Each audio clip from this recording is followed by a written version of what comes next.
Welcome to the latest news updates from PhilNews24.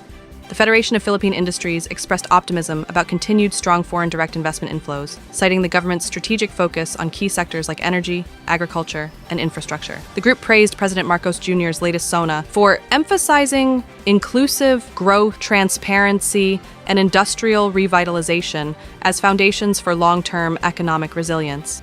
The southwest monsoon continues to bring widespread rains across Luzon, with occasional to heavy downpours expected in several regions, raising risks of flash floods and landslides. Pagasa also warned of strong winds and rough seas in northern and western parts of Luzon, though no tropical cyclone is currently being monitored.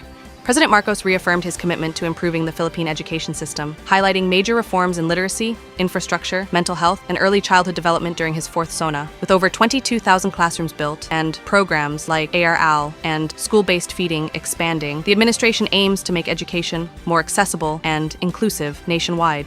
Tourism Secretary Cristina Frasco reaffirmed the DOT's commitment to building a globally competitive tourism industry that creates sustainable jobs and supports inclusive growth, in line with President Marcos's directive to reduce unemployment. With over 6.75 million Filipinos already employed in tourism, the agency aims to boost infrastructure, support MSMEs, and integrate OFWs and halal tourism to further grow the sector.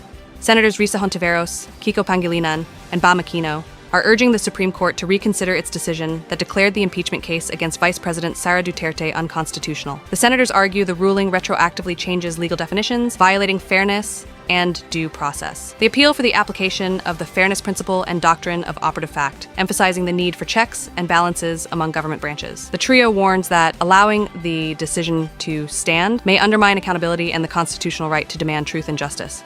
Residents of Negros Oriental praised President Marcos's strong focus on improving the education system, especially in areas like mental health, literacy, infrastructure, and teacher support, as highlighted in his fourth SONA. Local educators and families welcomed efforts to combat bullying, hire more guidance counselors, and enhance classroom and learning resources across the region. For more updates, visit us at PhilNews24.org. This is Katrina Blanca from PhilNews24. Thank you.